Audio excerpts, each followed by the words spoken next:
इतिहास विषय आपको पढ़ा रहा हूँ मैं। और इतिहास पर ये मेरा तीसरा वीडियो है। प्राचीन एंशिएंट हिस्ट्री पढ़ा रहा हूँ, प्राचीन इतिहास। मैंने वैदिक काल से प्रारंभ किया था इतिहास विषय।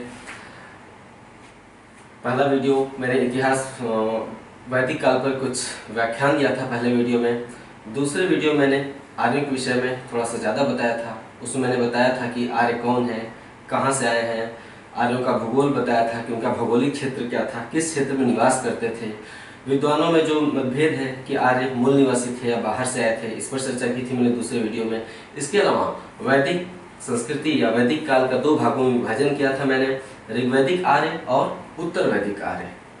मैंने भी बताया था कि ऋग्वेद से जिन आर्यों के विषय में पता चलता है उन्हें हम ऋग्वैदिक आर्य कहते हैं, और बाकी के जो तीन वेद हैं, सामवेद, यजुर्वेद और अथर्ववेद, इन तीनों वेदों से जिन आर्यों के विषय में पता चलता है उन्हें हम उत्तर वैदिक आर्य कहते हैं।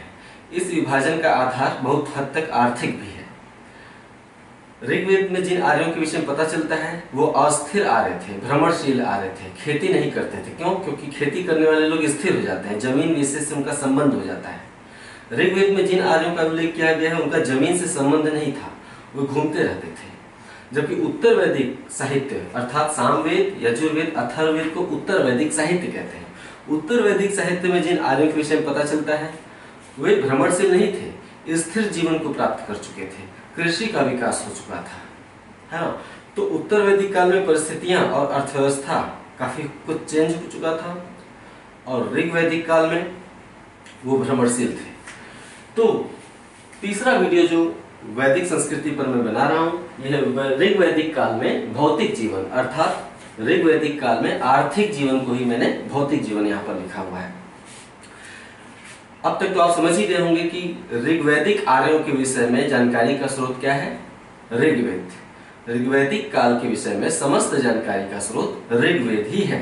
अर्थात ऋग्वैदिक काल में चाहे मैं भौतिक जीवन पढ़ाऊं, राजनीतिक जीवन पढ़ाऊं, ऋग्वैदिक आर्यों का समाज पढ़ाऊं, या ऋग्वैदिक आर्यों का धार्मिक विश्वास क्या था ये बताऊं, ये सब कुछ जानकारी कहां से प्राप्त होती है? ऋग्वेद से। सुनते चलिए। ऋग्वेद कोई ऐतिहासिक ग्रंथ नहीं है। भारतीय लोग अपना इतिहास नहीं लिखते थे, इतिहास लिखने की परंपरा यहाँ पर थी ही नहीं। उनके पास कोई ऐसा विद्वान नहीं होता था जो इतिहास लिखता चले अपना, है ना। हमारे भारतीय लोग, जो प्राचीन भारतीय लोग थे, वो धार्मिक साहित्य लिखते थे, ऐतिहासिक ग्रंथ नहीं लिखते थे। धार्मिक साहित्य अर्थात देवताओं से संबंधित। भारत में पारलौकिक विश्वास प्राचीन काल से ही बहुत ज्यादा रहा है। तो पारलौकिक यानी ईश्वरीय विश्वास, इसके चलते यहाँ पर साहित्य भी ईश्वरीय लिखे गए, पारलौकिक लिखे गए। इहलौकिक साहित्यों की रचना कम हुई। वैदिक काल में जो भी साहित्य लिखे गए, चाहे चार वेद हो, चाहे उपनिषद, चाहे ब्राह्मण ग्रंथ, इनकी रचना देवताओं के लिए ही की गई। ज्यादातर बातें देवी देवताओं के विषय में या धार्मिक बातें ही ज्यादा मिलती हैं। यज्ञ कैसे करना चाहिए, है ना, यज्ञ के तरीके क्या हो, हम कैसे यज्ञ में आहुति दें कि हमारा संदेश धुएं के रूप में देवता तक पहुंच जाए, ये विचारधारा थी, ये ऐसी मान्यता थी। तो इस लोक में जीने के बजाय परलोक में कहीं ज्यादा विश्वास करते थे, या जानबूझकर एक सोची समझी रणनीति के तहत ऐसा विश्वास लोगों को कराया जाता था। तो ऋग्वेद कोई ऐतिहासिक ग्रंथ नहीं है, बल्कि देवताओं को समर्पित कुछ श्लोक लिखे गए हैं। उसमें देवताओं की स्तुतियां हैं ऋचाओं के रूप में, श्लोकों के रूप में। ऋग्वेद में 10,462 श्लोक है। सब कुछ बाद में बताया जाएगा, मैं साहित्य अलग से पढ़ाऊंगा वैदिक काल का, वो अलग होगा। तो हमने बताया कि ऋग्वेद में 10,462 श्लोक है। ये श्लोक क्या है? देवताओं की स्तुतियां हैं। प्रत्यक्ष रूप से आर्यों के विषय में ऋग्वेद से कुछ नहीं पता चलता, लेकिन उन श्लोकों में कुछ ऐसे शब्द आए हैं, श्लोकों में कुछ ऐसे शब्द आए हैं जिनसे अप्रत्यक्ष रूप से हम ऋग्वैदिक आर्यों के जीवन के विषय में पता लगा लेते हैं। तो ऋग्वैदिक काल में जो भौतिक जीवन था, ऋग्वेद में 10,462 श्लोकों में जो भी शब्द आए हैं आर्थिक महत्व के, उनसे हमने ऋग्वैदिक आर्यों का आर्थिक इतिहास जानने का प्रयास किया है। वही प्रयास किताबों में लिखा गया है ना, और वही प्रयास मैं कर रहा हूं। तो आइए पढ़ते हैं ऋग्वैदिक काल में आर्थिक जीवन। ऋग्वेद के श्लोकों से जैसी जानकारी मिलती है, हैं ऋग्वेद के श्लोकों से पता चलता है कि ऋग्वैदिक काल में कृषि की तुलना में पशुपालन का महत्व बहुत ही कम था। पशुपालन ज्यादा महत्व रखता था और कृषि कम महत्व रखती थी। यानी कि ऋग्वैदिक काल में कृषि की तुलना में पशुपालन का महत्व अधिक था। पशुपालन का महत्व था तो चारागाहों की आवश्यकता थी। चारागाहों की आवश्यकता थी तो घूमना पड़ता था इधर से उधर, है ना। इसलिए ऋग्वैदिक आर्य स्थिर नहीं थे, स्थायी जीवन नहीं जीते थे, बल्कि भ्रमणशील थे। भ्रमणशील थे इसलिए अक्सर दो कबीलों के मध्य युद्ध हो जाते थे, है ना। तो भ्रमणशील थे और युद्धरत थे। क्यों? क्योंकि चरागाहों की तलाश में जब घूमते थे, अपना निवास बदलते थे, ठिकाना बदलते थे, तो दो कबीलों में युद्ध हो जाया करते थे। इसलिए युद्ध काफी ज्यादा होते थे उस जमाने में। ऋग्वैदिक आर्यों की दो महत्वपूर्ण विशेषताएं थी, पशुचारण और युद्ध करना, है ना। दो महत्वपूर्ण विशेषताएं थी, पशुचारण और युद्ध करना। ऋग्वैदिक काल में चूंकि कृषि की तुलना में पशुपालन का महत्व अधिक था, ऋग्वैदिक काल में इसलिए गाय का महत्व काफी अधिक था, है ना। पशुपालन में भी गाय का महत्व काफी ज्यादा था। ऋग्वेद में गाय शब्द का उल्लेख 176 बार मिलता है। ये शब्द मैंने नीचे लिख दिया है यहाँ पर। तो ऋग्वेद में गाय का उल्लेख, गाय शब्द 176 बार आया है। गाय युद्ध का कारण थे। ऋग्वैदिक काल में ज्यादातर युद्ध गायों के लिए हुआ करते थे, ठीक। गाय ही संपत्ति की इकाई थे, अर्थात संपत्ति की गणना गायों की संख्या के आधार पर की जाती थी। ऋग्वेद में संपत्ति को रई कहा गया है, रई, अर्थात ऋग्वैदिक काल में रई की इकाई गाय थी, अर्थात रई की गणना गायों की संख्या के आधार पर की जाती थी। गाय ही दक्षिणा की वस्तु समझे जाते थे। मैंने संकेतों में लिखा है, लेकिन आप लिखेंगे वो जो मैं बोल रहा हूँ, ठीक है। तो गाय ही दक्षिणा की वस्तु समझे जाते थे। ऋग्वेद में गविष्टि शब्द का प्रयोग किया गया है, ठीक है। युद्ध के पर्याय के लिए, ऋग्वेद में युद्ध के पर्याय के लिए गविष्टि शब्द का उल्लेख आया है। आपसे प्रश्न पूछा जाएगा गविष्टि, ऋग्वेद में गविष्टि शब्द से क्या अभिप्राय है? आप ऑप्शन चुनेंगे युद्ध का पर्याय। तो ऋग्वेद में युद्ध के पर्याय के लिए गविष्टि शब्द का उल्लेख आया है। गविष्टि का अर्थ होता है गाय की अन्वेषणा या गाय की खोज, है ना। तो गाय की खोज या गाय की अन्वेषणा ही युद्ध का पर्याय थी। गाय को ऋग्वेद में अघन्या कहा गया है। अघन्या का अर्थ होता है न मारने योग्य, यानी गायों को ऋग्वैदिक काल में मारा नहीं जाता था, इसीलिए ऋग्वेद में इसके लिए गाय के लिए अघन्या शब्द का प्रयोग किया गया है, न मारने योग्य, ठीक है। ऋग्वेद में एक पड़ी नामक व्यापारियों का उल्लेख हुआ है। उन व्यापारियों को हम पड़ी कहते थे, ठीक है। पड़ी व्यापारी गाय के चोर होते थे, व्यापारी तो थे ही, साथ में वो गाय चुराते थे पड़ी लोग, ठीक है। गाय के पास जो दूसरा महत्वपूर्ण पशु था वो था घोड़ा। युद्ध करते थे इसलिए घोड़े का महत्व भी काफी अधिक था, तो घोड़ा दूसरा महत्वपूर्ण पशु था। ऋग्वेद में बाघ और हाथी का उल्लेख नहीं आया है। 10,462 श्लोकों में कहीं भी बाघ और हाथी का उल्लेख नहीं मिलता है, ठीक है। कृषि पर थोड़ी बात करते हैं। ऋग्वैदिक काल भौतिक जीवन पढ़ रहे हैं, उसमें कृषि के बारे में थोड़ी सी चर्चा करते हैं। ऋग्वैदिक आर्य ऐसा नहीं कि कृषि नहीं करते थे, कृषि करते थे, लेकिन कृषि का धंधा गौड़ था। प्रमुख धंधा पशुपालन था। ऋग्वैदिक काल में कृषि का धंधा गौड़ था।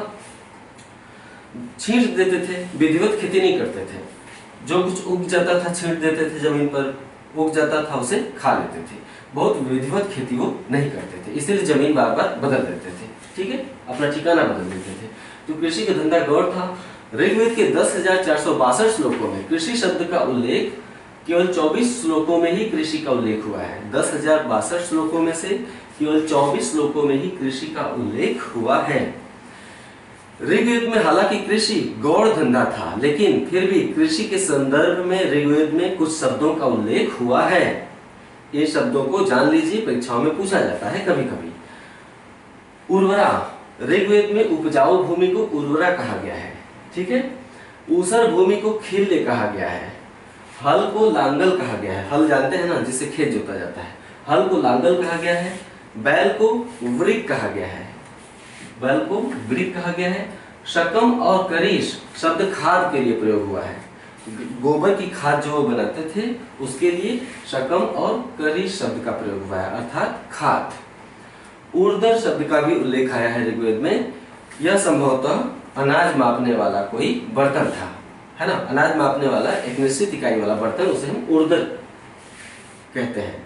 यानी उर्दर शब्द जो ऋग्वेद में आया है वो संभवतः अनाज नापने वाला कोई बर्तन था। ऋग्वेद में केवल एक ही अनाज यव का उल्लेख आया है ना। 10,462 श्लोकों में एक ही अनाज का उल्लेख आया है। वो अनाज कौन सा है? यव, जो कि संभवतः जौ रहा होगा, है ना, गेहूं के साथ उगता है जौ, तो जौ रहा होगा। ऋग्वेद में चावल और गेहूं का कोई उल्लेख ही नहीं आया है, ना तो चावल का उल्लेख आया और नहीं गेहूं का। ये सब शब्दों का उल्लेख मैं इसलिए कर रहा हूं क्योंकि परीक्षाओं में कभी कभी उठा दिया जाता है। उद्योग धंधों के बारे में जानते हैं। ऋग्वैदिक आर्य भ्रमणशील थे, स्थिर थे ही नहीं, और जो समाज स्थिर नहीं भ्रमणशील हो वो उद्योग क्या करेगा, शिल्प क्या स्थापित करेगा, है ना। तो उद्योग धंधों का कोई खास महत्व नहीं था क्योंकि आर्य भ्रमणशील थे ऋग्वैदिक आर्य। इसलिए उद्योग धंधों और शिल्प के संबंध में ऋग्वेद में सीमित शब्द ही मिलते हैं, है ना। जैसे तक्षण, कर्मार, हिरण्य, अयस। ऋग्वेद में बढ़ई के लिए तक्षण शब्द का प्रयोग हुआ है। धातु कर्मी, जैसे लोहे का प्रयोग तो करते ही नहीं थे, ऋग्वेद में कहीं भी लोहे का उल्लेख नहीं आया, लेकिन दूसरे धातु पीटने वाला या धातु से सामान बनाने वाला जो व्यक्ति था, व्यवसायी था, उसे हम कर्मार कहते हैं, सॉरी धातु कर्मी कहते हैं। तो ऋग्वेद में धातु कर्मी के लिए कर्मार शब्द का उल्लेख आया है। ऋग्वेद में सोने को हिरण्य कहा गया है। क्या? ऋग्वेद में हिरण्य शब्द का इस्तेमाल हुआ है, प्रयोग हुआ है। हिरण्य का अर्थ है सोना, तो सोने के लिए हिरण्य शब्द का प्रयोग किया गया है। ऋग्वेद में अयस शब्द आया है, ठीक है। अयस शब्द तांबे और कांसे को अयस कहा गया है ऋग्वेद में, है ना। यानी अयस शब्द तांबे और कांसे के लिए प्रयोग किया गया है ऋग्वेद में, अयस। सिंधु नदी को हिरण्य कहा गया है ऋग्वेद में। क्यों? क्योंकि आर्य लोग, ऋग्वैदिक आर्य, सिंधु नदी से सोना प्राप्त करते थे, है ना। नदियां पहाड़ों से निकलती हैं, पहाड़ों से निकलती हैं तो चट्टानों को काटती हैं, चट्टानों को काटती हैं तो कहीं कहीं चट्टानों को काटते काटते नीचे चट्टानों में धातुओं के ढेर जमा होते हैं, तो नदियां बहते बहते चट्टानों के साथ साथ धातुओं को भी काटकर बाहर ले जाती हैं। यही कारण है कि नदियों के किनारे किनारे धातुओं के कण पाए जाते हैं जो पहाड़ों से बाहर कर लाती हैं, है ना। तो उस काल में ऐसा होता था कि सिंधु नदी पहाड़ों से सोना काट कर लाती थी, तो आर्य लोग, ऋग्वैदिक आर्य, सिंधु नदी से सोना प्राप्त करते थे, इसलिए सिंधु नदी को हिरण्य कहा गया है ना। ऋग्वेद में लोहा और चांदी का कोई उल्लेख नहीं है, न तो लोहे शब्द का कहीं उल्लेख आया है, लोहे के अर्थ में किसी अन्य शब्द का भी उल्लेख नहीं आया है, और चांदी का भी उल्लेख ऋग्वेद में नहीं है, जबकि सोने और कांसे का उल्लेख ऋग्वेद में है। व्यापार के बारे में जानते हैं। जो समाज भ्रमणशील है उस समाज में व्यापार भी बहुत महत्व तो नहीं रखेगा। जब उद्योग धंधे ही नहीं है तो व्यापार क्या होगा। तो मुद्रा का प्रचलन नहीं था ऋग्वैदिक काल में, है ना। मुद्रा का प्रचलन नहीं था, इसलिए भी व्यापार बहुत ज्यादा नहीं होता था। जो कुछ व्यापार होता था वो वस्तु विनिमय पर आधारित था, है ना। व्यापार वस्तु विनिमय पर आधारित था, अर्थात लेन देन में वस्तुओं का ही प्रयोग करते थे। एक वस्तु देकर दूसरी वस्तु ले लेना, इसको हम कहते हैं वस्तु विनिमय। वस्तु विनिमय के रूप में आमतौर पर गाय का प्रयोग होता था। लेन देन में गाय का प्रयोग किया जाता था, जैसे गाय देकर दूसरी वस्तु खरीद लिया, तो लेन देन में गायों का प्रयोग होता था। ऋग्वैदिक अर्थव्यवस्था काफी हद तक ग्रामीण थी। आपने पढ़ा होगा कि सिंधु लोग, सिंधु सभ्यता एक शहरी सभ्यता थी, है ना। उनकी खुदाई में बस्तियों का जो ढांचा मिला है ना। सड़कें समकोण पर एक दूसरे को काटती हैं, वर्गाकार इलाके समकोण पर काटती हुई सड़कें, सड़कों के किनारे व्यवस्थित रूप से घर, सड़कों के किनारे व्यवस्थित रूप से नालियां, ये नगरीय प्रतीक है, नगरीय संकेत है ना। बताते हैं कि ऋग्वैदिक काल में लोग शहरी जीवन जीते थे। लेकिन ऋग्वेद में जो श्लोक है उनको पढ़ने से कहीं से भी नहीं लगता कि ऋग्वैदिक आर्य शहरों में रहते होंगे। तो ऋग्वैदिक अर्थव्यवस्था ग्रामीण थी और ऋग्वैदिक आर्य शहरों में नहीं रहते थे, अर्थात गांव में रहते थे। हम व्यापार बता रहे थे, व्यापार के बारे में कुछ बातें यहाँ नीचे लिखी हुई है। ऋग्वैदिक काल में पड़ी नामक पड़ी शब्द का उल्लेख आया है। पड़ी संभवतः एक तरह के व्यापारी थे। लोग पड़ियों से काफी डरते थे क्योंकि एक तो पड़ी पशु चोर होते थे, गायों की चोरी करते थे। दूसरे, ये पशु संपदा की दृष्टि से काफी समृद्ध होते थे। भाई गाय चुराएंगे तो समृद्ध हो ही जाएंगे, तो पशु संपदा की दृष्टि से काफी समृद्ध होते थे, इसलिए लोग इनसे डरते थे। ऋग्वेद में बेकनाट शब्द का उल्लेख आया है। बेकनाट सूदखोर थे, बेकनाट सूदखोर थे। ये ऋण देकर बहुत ज्यादा ब्याज लिया करते थे लोगों से, ऋण देकर बहुत ज्यादा ब्याज लिया करते थे। निश्चित रूप से न ऋण मुद्रा के रूप में रहा होगा न ब्याज, वस्तुओं के रूप में ही ऋण रहा होगा, वस्तुओं के रूप में ही ब्याज रहा होगा, है ना। तो वस्तुओं पर ऋण पर बहुत ज्यादा ब्याज लेते थे, अर्थात सूदखोर थे, है ना, कुख्यात लोग थे। मुद्रा नहीं होने के कारण करारोपण प्रणाली संभव नहीं है। जब मुद्रा ही नहीं है तो बहुत करारोप, एक व्यवस्थित जो समाज भ्रमणशील होगा उसमें आर्थिक चाहे राजनीतिक जीवन बहुत ज्यादा व्यवस्थित नहीं हो सकता है। एक तो आर्थिक जीवन बहुत ज्यादा व्यवस्थित नहीं है, दूसरे राजनीतिक जीवन भी बहुत ज्यादा व्यवस्थित नहीं था। राजनीतिक जीवन व्यवस्थित तब होता है जब समाज का भूमि से जुड़ाव होता है, लेकिन यहाँ तो भूमि से जुड़ाव था ही नहीं, है ना, भूमि से जुड़ाव नहीं था। इसलिए राजनीतिक संगठन किसी विशेष व्यवस्थित राजनीतिक संगठन, बाद में हम राजनीति पढ़ाएंगे आगे होगा, एक वैदिक कार्यों के राजनीतिक जीवन के विषय में बात होगी, तो कोई विशेष राजनीतिक व्यवस्थित राजनीतिक संगठन की कल्पना नहीं की जा सकती भ्रमणशील समाज में। तो एक तो राजनीतिक जीवन व्यवस्थित नहीं थी, दूसरी उनकी आर्थिक जीवन भी व्यवस्थित नहीं था क्योंकि स्थिर नहीं थे, इसलिए करारोपण प्रणाली नहीं रही होगी, है ना, मुद्रा भी नहीं थी। राजा को लोग स्वेच्छा से एक तरह का उपहार देते थे, राजा को स्वेच्छा से लोग जो कुछ भी दे देते थे अपनी स्वेच्छा से, उसे क्या कहा जाता था, बलि। ऋग्वैदिक काल में बलि क्या है, राजा को स्वेच्छा से दिया गया उपहार, ठीक है। तो ये हो गया ऋग्वैदिक काल में भौतिक जीवन। इसके बाद ऋग्वैदिक काल में समाज, ऋग्वैदिक काल में धर्म, ऋग्वैदिक काल में राजनीतिक जीवन, इतना पढ़ लेंगे। उसके बाद हम उत्तर वैदिक काल में प्रवेश करेंगे।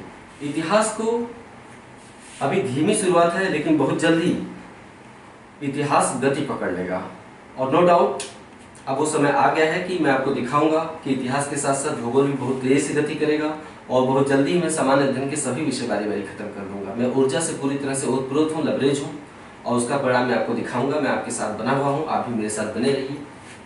नमस्कार।